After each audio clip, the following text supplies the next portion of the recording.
Hey, what's up? Hello, everybody. Welcome back to Roll Pod, an Alabama sports podcast from Bama 247. I am staff writer Cody Goodwin here, and I'm glad you're tuning in today. Thanks to the magic of the 247 Sports Network, we have a special guest on today's show. It's Jordan D. Hill. Jordan does a fantastic job covering the Georgia Bulldogs for Dawgs 247, so we figured we'd bring him on, give us a peek behind the curtain ahead of this weekend's SEC championship game. Jordan, we appreciate you joining us, and I have to ask, before we get into any football talk, what's on your Spotify Wrapped? You know what? I am ashamed to admit I don't use a whole lot of Spotify Wrapped. I have an app that uses YouTube and I can play it like I would Spotify. I'm just a cheapo. But if I did use it, Tyler Childers would be big on there. Jason Isbell, probably some Sturgill Simpson. I'm kind of into the alt country, but do like a lot of classic rock and a lot of classic country as well. Okay. Hey, I can personally appreciate that because Eric Church is at the top of my Spotify Wrapped every single year. I want to say the last 5 or 6 years, however long they've been doing Wrapped. And he took the top spot again for me this season. So I appreciate the taste in music. Definitely. We appreciate you joining us again. Today's show, going to dig into this Georgia team, strengths, weaknesses, guys to watch outside of obviously Brock Bowers. And we brought you on here because you're the dog expert. But I wanted to start this thing with kind of a vibe check. Georgia, 12-0 this season. They've won 29 consecutive games. They're 41-1, I believe, in their last 42 games. They've won 2 consecutive national titles, have positioned themselves to chase a third in a row, something that hasn't been done in major Division I college football since Minnesota did so back in 1934, 35, 36. So we could probably argue if that even counts. But Jordan, how's everybody feeling? How do the fans feel about this year's team? What do people inside and outside of the building, on the roster? What's the general vibe around the Dogs this year? Well, I think they know that they've been through quite a bit to get to 12-0 once again. There's been a few scares along the way. A tough game at Auburn early in the year, fell behind against South Carolina, and had some tough matchups really in the last month, playing Missouri, Ole Miss, and playing at Tennessee. But they've continued to meet the moment and win those games. And the biggest thing to me is they've dealt with several different injuries along the way, but continue to work through them. And even going into Saturday's game, there are some questions about guys like Ladd McConkey, Ra Thomas, Tate Ratledge. You do have to wonder about some of those guys, but on the whole, I think Georgia fans understand what they've accomplished, what the team has done to this point. But that they understand that this is going to be a really tough challenge. I don't think there's many Georgia fans who just say, well, we're number one and we've had all this success and you can just go ahead and ride in a win on Saturday. It's not the case when you play Alabama. I'm sure there are parts of the fan base that are feeling super confident, but I'm sure that they will definitely have some butterflies in their stomach by the time this one kicks off. Yeah, 100%. I think that's probably the same of Alabama fans. I know that this was one they, similar speaking, and I kind of want to, touch on this here in a minute, but, they kind of had Georgia circled, knowing that they didn't play in the regular season, and they kind of had to earn their way into the SEC championship game. But this is one that I know a lot of Alabama fans too were they want their crack at Georgia. They want to, go toe to toe with the best program in the, in the country over the last few years, the premier program, which is not something that Alabama fans are used to, right? They're used to kind of sitting in that throne, but the way Kirby has just stocked talent over there in Athens and the way that they've just played ball, it's obviously very similar to what Saban and Alabama have done. It's been impressive and it's been fun to watch. And I'm glad this game kind of came to fruition because this is, I think it was Justin Aboigbe, defensive lineman for Alabama earlier this week, said, 2 Goliaths going at it and they're just going to see who's better, and what better way to cap the, I guess there's still a lot of football left to play this season, just with bowl season, postseason. This one obviously has college football playoff implications, but going to be a fun one, going to be a real fun one. Of the guys who are injured that you just mentioned, who maybe in your opinions kind of who's the one that maybe need the most Georgia to be healthy in any capacity for Saturday's game? Well, I think it would be Brock Bowers just because of his talent. I mean, I don't think anyone would argue that he is anything but Georgia's best player. And I mean, he's just been outstanding. And not only does he make a ton of plays as a pass catcher and is really a hellacious blocker, but he opens up so much for the other receivers. And I feel like that's one of the big differences in this year's Georgia's offense compared to the past couple offenses for the Bulldogs. They are super deep in the receiver room and also at tight end. I mean, it seems like every week they have someone else step up, like a Dominic Lovett, Marcus Rosemy, St. Dylan Bell, who's a sophomore who has really, really impressed in the last few weeks. But if you have Brock Bowers out there on the field, it opens up more opportunities for those guys because everybody's focused on number 19, and rightfully so. The good news for Georgia when it comes to the injury front is that I think Brock is the guy I am the most confident among the guys who are banged up that will play. I think he could have played in the regular season finale against Georgia Tech, dealing with a little bit of ankle soreness, which is very understandable after he came back from that injury in mid October. And to have him back will be really big. I think they wanted to be smart about limiting him and not playing him at all against Georgia Tech. And I do think you're going to see him early and often on Saturday. What ways have defenses tried to, like, how have defenses from other teams that Georgia's played this year, how have they tried to defend him? Like, is it double team? Is it triple team at times? Like, do they try to just like knock his block off on the line of scrimmage? Like, what has anybody been effective at stopping him? Because I feel like this is not a guy you can stop. It's a guy you kind of have to try and limit or contain as much as you can. Like, what have other teams tried to do? Yeah, Cody. I mean, I think you hit on it. You can't stop him. You can only hope to contain him. I mean, I think you've seen a lot of bracketing, a lot of double teaming, and going back to probably his most impressive game against Auburn in a situation where Georgia fell behind 10-0. There was probably 2.5, 3 quarters where he might have had a catch here or there, but he was not having a crazy game. And then fourth quarter, games on the line, and I mean, he's out here grabbing the ball with one hand. I mean, at one point, he had back-to-back one-handed catches. The second one did not count because he was actually an ineligible man downfield.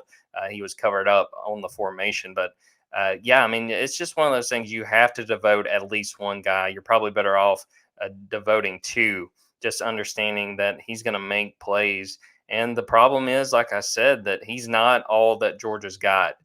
Even if Lad McConkey is limited or doesn't play on Saturday, they are very, very deep at wide receiver. And I think that that's a big part of why Carson Beck has had so much success. And to Carson's credit, he spread the ball around quite a bit.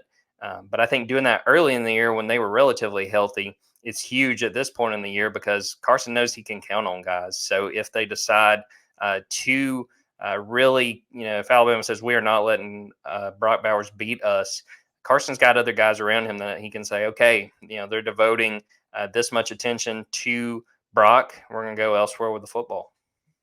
I like that. I hope he's healthy.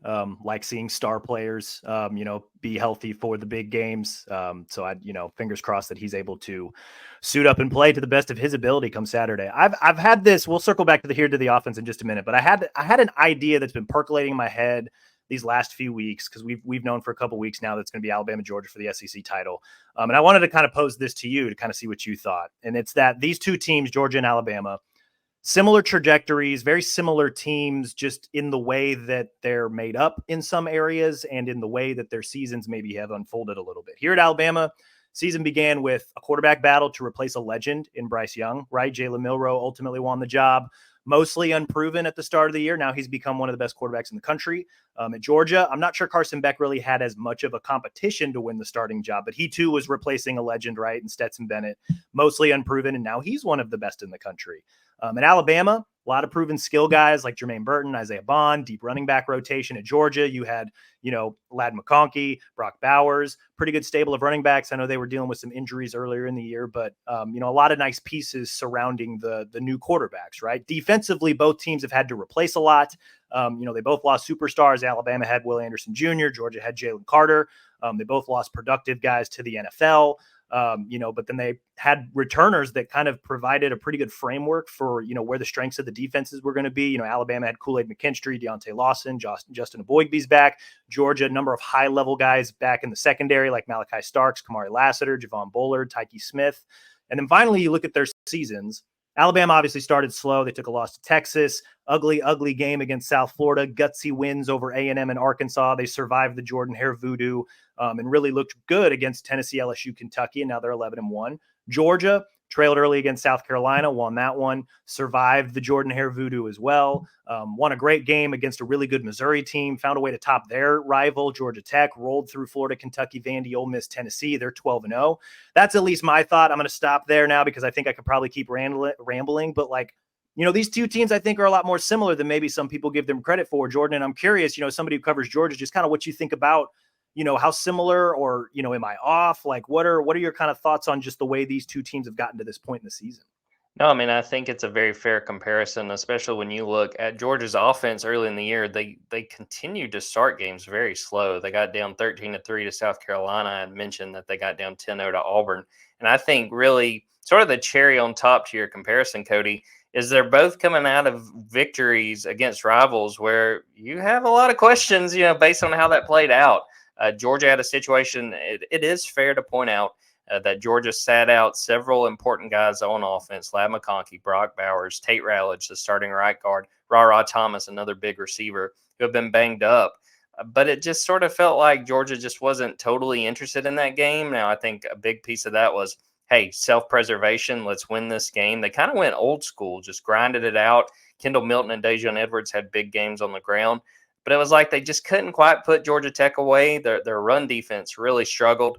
Javon Bullard said after the game, essentially, if we want to win another championship, if we want to get where we want to go, we have to play better in run defense. So that was a big question from how Georgia played in that game. And then obviously you guys have covered that Iron Bowl quite well.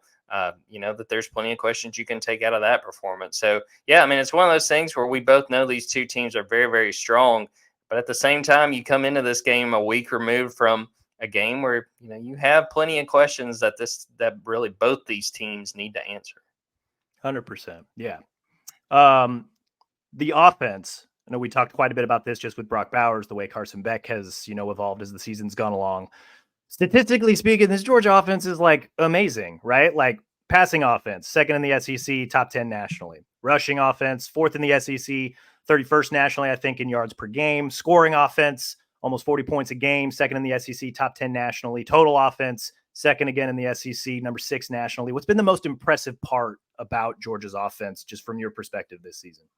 There's a couple pieces. One, I would just say how Carson Beck has played. I think that they were, I expected there to be growing pains. And really outside of like the first 2 games, which were UT Martin and Ball State, you just saw him kind of settle in. I think it was just sort of nerves. I mean, he told us, he's like, look, it's been 3 or 4 years since I've played football. I've practiced quite a bit, but I haven't been in games. I haven't played a ton. I think you saw him sort of knock that rust off early. He has not really forced a ton of passes that have been, interceptable. I want to make up a word here.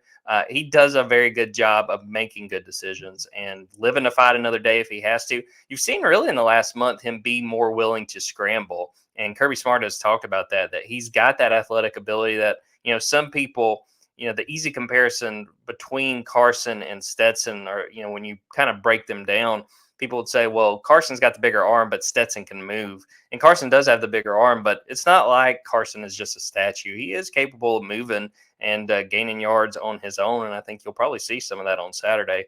And then really other than that, the offensive line, it seems like that they have it's sort of been a carousel up front, kind of having to fight and get different guys in because of injury. Going back to week 3, Marius Mims, who is definitely their highest NFL prospect lineman, a guy I think will probably go in the first round when we go forward to April.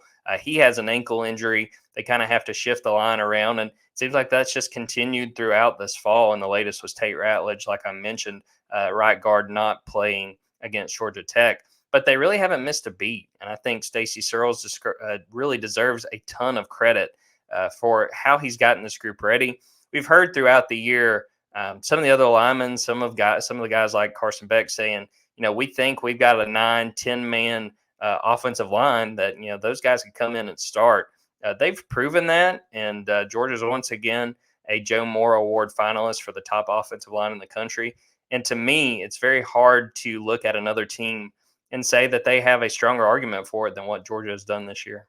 No, I think it's been very impressive. You mentioned all the injuries, and even through all of that, they're 12 games in. They've allowed 10 total sacks, and then I think if those of us who use Pro Football Focus, I think they've only allowed like 88 total pressures by opposing teams in 12 games. Like you mentioned Beck's ability to move around in the pocket a little bit, and how we've seen that maybe more in recent weeks, but like he just hasn't had to. Like I remember like there was like one post-game interview after I was watching a Georgia game. It may have been the Ole Miss game where he's just like, yeah, like my jersey's really clean. I didn't really get touched. It's like, dude, you haven't been touched all year. Like that's been really impressive. And like of the many battles that I'm interested in watching on Saturday, it's Alabama's pass rush, like, can they find a way to penetrate Georgia's offensive line? Because nobody has been able to do it this year. And it's one of the many amazing things I think about this Georgia team is that even like you mentioned, despite all the injuries, they have stood up very, very well on the offensive line. And it's been very, very impressive.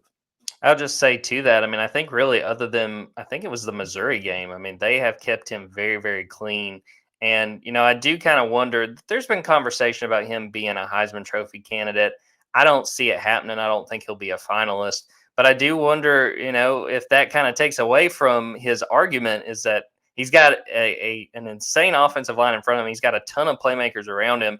And one piece of this that Kirby has talked about is that he's got a defense that, they're giving up 15, 16, 17 points a game.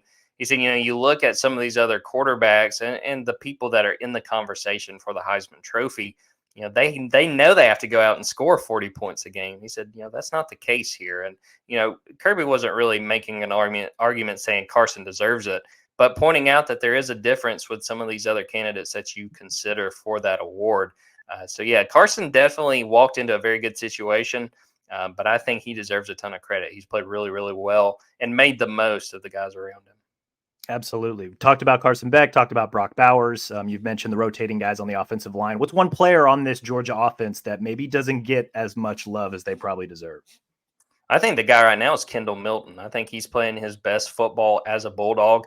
He's a guy that has been banged up quite a bit throughout his career at Georgia, and you sort of saw his potential at times, but he just really, really struggled to stay healthy. And it happened again going into this year. He was sort of looked at as that top running back.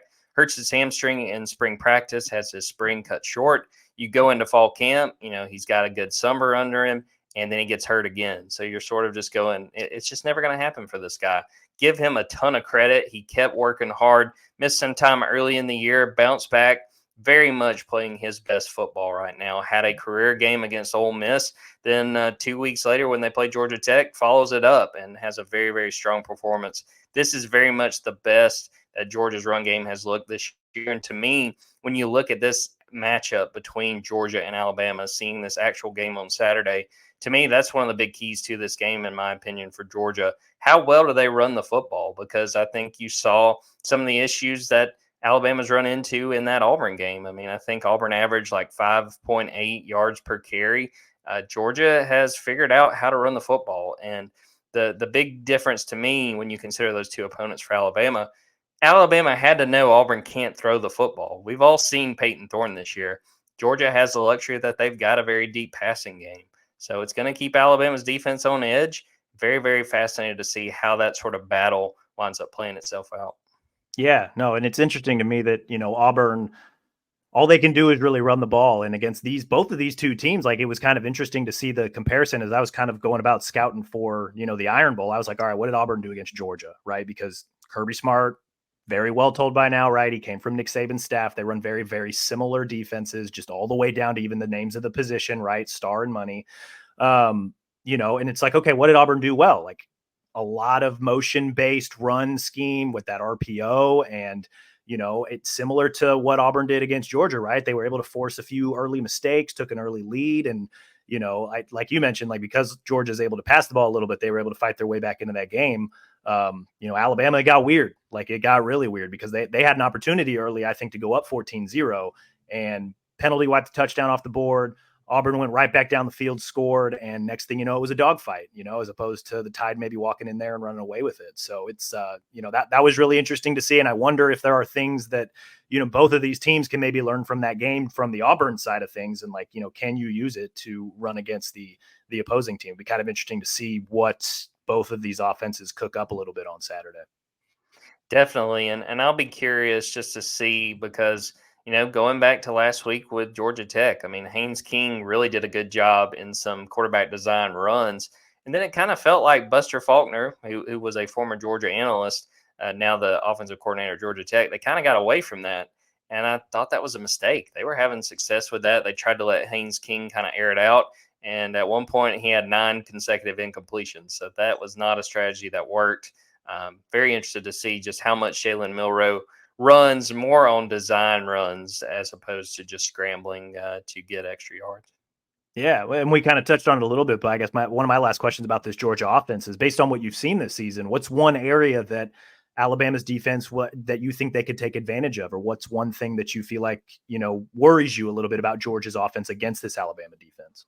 Well, I think the biggest thing, and it's just very simple. I feel like when we talk about big games of this magnitude, it's turnover margin, and it was a big piece of why Georgia only beat Georgia Tech by 8. Very first play on offense for Georgia, Dejon Edwards fumbles, and it sort of sets the stage. I think Tech got the ball around midfield, go down and score, take an early lead, and then about midway through the fourth quarter, Georgia's got a chance to put the game away. They're up 15, and it's 3rd and goal and Carson forces a throw into the end zone. It gets deflected up in the air. Georgia Tech intercepts it, and Georgia Tech stays alive. I mean, that game was not put away when they kick a field goal. The game's over. They're up 3 possessions with like 6 or 7 minutes left. So to me, that's the biggest thing. Carson Beck especially cannot press, cannot feel like he's got to make a play. Because I'm sure there's going to be a lot of pressure in this moment. This is definitely the biggest game he has ever played in at the collegiate level. Going to be a lot of pressure, and he's been around. He was on those teams. That team that lost to Alabama in the SEC title game and turned around and beat them in the national championship game. They know, and Kirby Smart has said as much this week to the players. Georgia has never beaten Alabama in the SEC championship game. That is something that I think is meant to inspire those guys and motivate them. But they got to show up and play well, and a big piece of that is just playing clean, mistake-free football, especially when it comes to holding on to the football. 100%. Georgia's defense has been equally as amazing this season. Believe Georgia's the only team in the country to rank in the top 10 in both total offense and total defense. And then I believe they're one of 3 teams to rank in the top 10 nationally in both scoring defense and scoring offense, the other 2, Oregon and Notre Dame. We could run down the list again, but we all know how good they are. What's one thing, or maybe what's been the most impressive part about Georgia's defense this season, in your opinion? I think it's the secondary play because you had some questions after you lose Chris Smith, who had been there forever at safety. And then also Keely Ringo, who, Alabama fans are going to remember because of that pick 6 in the national title game. But they've done a very good job of reloading. I thought they were very smart and moving Javon Bullard from that star position to the safety spot. Malachi Starks, who's the other safety, I think he's got a real chance to be an All-American. He's a Jim Thorpe finalist. He has played excellent, just a sophomore, but he is just absurd on the back end of this defense. Kamari Laster, a guy that spent some time in Tuscaloosa when he was in high school, originally from Savannah, Georgia. But he has played great. I think I saw Mel Kiper has him as like the number 3 or number 4 cornerback when you look to April. He's been outstanding. Tyke Smith, who is a veteran that once upon a time was an All-American at West Virginia. He's playing that star position that Javon Bullard vacated when he moved back to safety. And Tyke's played really well. He's had his moments, but especially really, really good in run support. Comes up pretty sure tackler. And the big question when you look at this secondary is going to be Dalen Everett, number 6, a sophomore, a guy that was highly touted when he came to Georgia. He's had his moments. He's a guy that's a first-time starter, and sometimes he plays like it. And having said that, he's delivered some really clutch plays. He had a big pass breakup in that win against Auburn. He has shown progress over the course of the season. Dalen Everett is a guy that is going to get tested on Saturday, and he's a guy that's got to rise to the occasion and hang with these Alabama receivers. But when you look at this defense, it's very, very good. I think the secondary is the strength. To me, you're really looking at what this defensive line can do because they do not have a Jordan Davis. They do not have a Jalen Carter. They need those guys to step up. They got to bring consistent pressure. Got to do a little bit better job than Auburn did on that last play. Maybe they'll rush more than 2 guys, but I think the onus in this game on the defense for Georgia is that defensive line's just got to show up and be consistent and cause havoc. Yeah, well, and I think there's going to be plenty of opportunity for them to do it because Alabama's offensive line, they've gotten better over the course of the season, but they're not quite the joyless murder ball version of past Alabama offensive lines that they build themselves to be in the preseason. I think they had allowed, I believe it was something like 35 sacks through the first 2 months of the season. Now they've gotten a lot better. I think they've only allowed 4 sacks since the LSU game when they came back from Thanksgiving. So things are clicking for them. I think part of that also is just Jalen Milroe's growth as a quarterback and understanding pocket presence a little bit better and just willing to step up in the pocket when things get a little hairy back there. But this was an Alabama offensive line that had to replace 3 starters from last year, and it took a while for them to gel, right? I think we all know that offensive line is one of those where just consistency and reps is a thing that's going to help. They've had to shuffle some guys around a little bit. They're playing better. I would argue that they're still a little leaky. And that will be, again, another battle that I'm very curious to see. This, like you mentioned, maybe not quite as deep as, a previous Georgia defensive line against an Alabama offensive line that can get got on occasion. So it's, can Georgia capitalize on that? Can Alabama continue an upward trajectory? That'll be a very interesting battle to watch over the course of 60 minutes on Saturday. Definitely. And, as I mentioned, Dalen Everett as a guy to watch for me, kind of going off of what you were just saying, Cody, it's defensive end Michael Williams for Georgia, former 5-star guy that has flashed a ton, missed a little bit of time early in the year with illness, has really come on strong. It was probably 2 or 3 weeks ago, Kirby Smart said, hey, Michael's playing his best football. They need him to show up, and he's done it in the past. I go back to that Peach Bowl last year. He played outstanding. I mean, for a true freshman to go up against Paris Johnson and play the way he did, super, super impressive. But he's got to bring it. He's got to do a very good job against this Alabama offensive line. And I think he's one of those guys, if you look at how he played on Saturday, it's probably going to tell us a lot about how this game played out. 100%. Is that maybe that's the answer to this next question? What's one player on Georgia's defense that maybe doesn't get as much love as they probably deserve? I would probably say it's Malachi Starks, just because, at safety, you can kind of lose sight of a guy unless he is making interceptions, which he's had a couple this year, but he just covers so much ground. And, he's been talked about quite a bit by Kirby Smart. And Kirby brought up, if we were in a pinch, we could play him at corner because of how good his coverage skills are. And you just don't see that a lot at safety, but he's just a real freak athlete. He clinched the Auburn game. Georgia had the lead. Auburn was trying to drive late.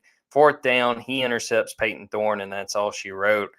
Safety is one of those positions that sometimes, it's sort of like offensive line. People don't notice you until you make a mistake. Malachi Starks doesn't make a whole lot of mistakes. I think he's got a strong argument for the Jim Thorpe Award. He may not wind up winning it. I think Iowa's cornerback who's up for it may have a good argument for it. But Malachi is very, very gifted. I would honestly be very surprised if he is not an All-American by the time we get to that point later in this year. Based on what you've seen this season, what's one area of Georgia's defense that has you concerned going up against this Alabama offense? I think the biggest thing is inside linebacker. And again, it's just sort of because of injury. Jamon Dumas-Johnson got hurt very last play of the 3rd quarter against Missouri, fractured forearm. We don't know when he's going to come back. Kirby Smart has been very cagey about sharing what exactly the timeline looks like there. I know, Cody, you're very surprised to hear about a coach being cagey about sharing injury updates. But because he's been out, you do still have Smile Munden, who's a junior like Jamon and has played a whole lot of football. But you've got 2 true freshmen in C.J. Allen and Raylan Wilson. CJ's played outstanding, especially when you consider he's a true freshman. But there's going to be mistakes. And, there was a big opportunity for Georgia Tech in that game last week. They got C.J. Allen in coverage. CJ's guy got past him going down the field. Haynes King underthrew the football. I mean, it was just he kind of got lucky on that play. You're going to have moments where true freshmen like C.J. Allen and Raylan Wilson have busts. I think in the Ole Miss game, Ole Miss's first drive, Raylan Wilson got. I think it might have been a wheel route down the right sideline and gave up a big play. That's only natural. I mean, that's going to happen with young players, but they've got to step up to the challenge. I think those guys are going to get tested. I think, that Tommy Reese and those guys understand, hey, this is an opportunity for us to test these young guys, see if they're up for the moment. They are super talented, but they're going to have to bring it for 4 quarters in order for Georgia to get the stops they're going to need to win this game. Yeah, 100%. I think the willingness of Jalen Milroe to step up in the pocket and run on occasion, that was obviously a huge part of Alabama's win over LSU, just his willingness to take off with the football.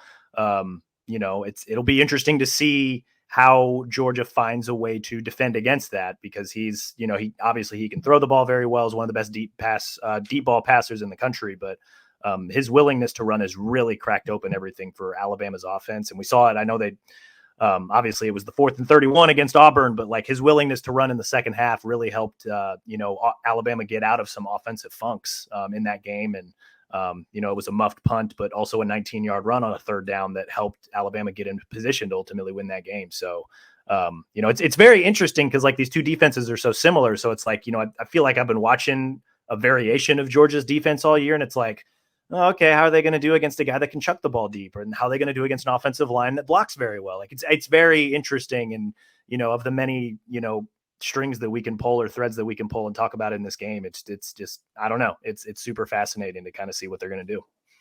Definitely, and it's one of those things that either side of it, if it's an Alabama fan confident in Alabama or a Georgia fan confident in Georgia, it's one of those things where I'm like, I don't know how you could be so certain, on how this will play out. I mean, I think this is going to be a 4-quarter battle. I think that this is going to be a very tight game where you just have 6 or 7 plays, depending on how they break, could determine who winds up winning the SEC.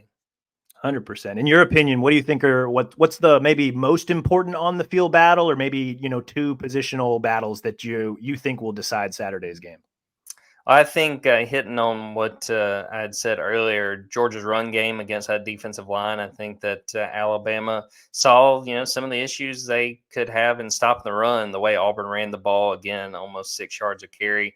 And then on the other side, I think it's just going to be how Georgia's offensive line, looking at the other side, I should say, how Georgia's defensive line pressures Jalen Milroe. Even if they don't get sacks, they've got to make him make mistakes. And I think that's a situation where, going back to talking about the secondary, for the most part, the secondary's done a very good job of following through on opportunities, catching interceptions. If the ball's out on a fumble, falling on the ball, you have to make Jalen Milroe pay if he makes mistakes. And again, to go back to that 4th and 31, a big reason that happened, you gave him, 6-7 seconds to make a decision. I don't anticipate Georgia doing that, but you have to make him uncomfortable, whether that's hitting him, whether that's sacking him, whether it's just pushing him off his spot. You have to get after him and make him uncomfortable. If Georgia struggles with that, if Alabama and their offensive line, really steps up to the challenge and really sort of puts Georgia's defensive line where it wants them, Alabama's going to have a great chance to win this game. It's really on this Georgia defensive line to show up and become a real factor if Georgia's going to win this game. 100%. Yeah, I know we've discussed this game from, a lot of different angles here on today's show, but my last question before I let you go, Jordan, how do you see the game playing out? I don't need a prediction, but I'm kind of curious. What do you think is ultimately going to happen on Saturday after kickoff? Like I said, I think it's going to be a 4-quarter game. I'll give you a prediction, Cody, even if you didn't ask for one. I'm going to say Georgia wins 31-24. Again, I think it's going to be a very close game. To me, the biggest thing is Georgia's running the football really, really well right now. And I think that gives them an opportunity to make something happen on this Alabama defense. I think Jalen Milroe is going to show up ready to play. I think he's going to make some big plays over the course of this game. Ultimately, I just have more confidence in Georgia to play a clean game. I think we've seen Alabama struggle sometimes with procedural penalties. I think there's opportunities where Georgia could force some turnovers that sort of make the difference. So, again, I think this thing is going to be very competitive for 60 minutes, but I think Georgia finds a way to get it done and not only moves to 13-0, makes the playoff committee breathe a sigh of relief, because if Alabama wins this thing, oh boy, Sunday, I'm going to make some popcorn on Sunday because it is going to get very interesting. Oh, no doubt about that. Yeah, no, I like the way you're thinking about that. Just, Alabama's got to play a really, really clean game to give themselves, I think, the best opportunity to come out on top here. And, like you mentioned, avoiding mistakes, because Georgia's the type of team that if you do make mistakes, they will make you pay, and they will make you pay very quickly. And, I imagine that this is going to be one of those games where it's going to be one possession all the way down to the wire. I like your thought that, it's going to be a 4-quarter game. I haven't thought about what a final score prediction would be at. I don't know that I just haven't gotten that far yet, but Georgia's the favorite for a reason. And Alabama's going to have to not only play very, very clean football, but I imagine that, guys like Jalen Milroe and even the defense at times is probably going to have to make a few extra plays in order to to put Alabama in position to win this game. So I do like Georgia right now, but one possession game all the way down, 31-28, 31-27, something like that. It could go either way at that point, but I think that score range sounds about right. Definitely. And like I said, I mean, I would not be surprised at all if Alabama wins this. I think they're a very talented team. And again, this feels like a game where we're going to come out of it and point to 5, 6, 7 plays and say that is where it swung. And that's why whoever won the game wound up winning the game. I agree 100%. Jordan, I appreciate you taking the time to chat some Georgia football with us. I know you're super busy this week. We're super busy this week just getting ready for the showdown in Atlanta, but always appreciate your time and insight, and thank you so much again for joining us. Definitely enjoyed it, Cody, and looking forward to Saturday finally getting here. It'll get here before too long. We can only hope, man. It's going to be a really fun time. Thank you again so much, guys, for listening to today's show. We'll be back, believe, later this week. One more show to get you guys ready for the SEC championship game. Rodak and I will be on to discuss the college football playoff, what kind of Alabama needs to happen. First and foremost, obviously, a win on Saturday. And we'll kind of see where the playoff dominoes fall after that. But in the meantime, be sure to rate and review the show wherever you listen to your podcasts, Apple, Stitcher, Spotify, even our Bama 247 YouTube page. Subscribe to Bama 247 and 247 Sports. We have deals running all week. So you guys can get not only the best coverage of Alabama, but also you can read Jordan and the gang at Dawgs 247. Be sure to check out what they're doing. Lots of great stuff leading into Saturday's SEC championship game. Thank you again, Jordan, for joining us. Thank you so much again, guys, for listening. And we will talk to you all again soon.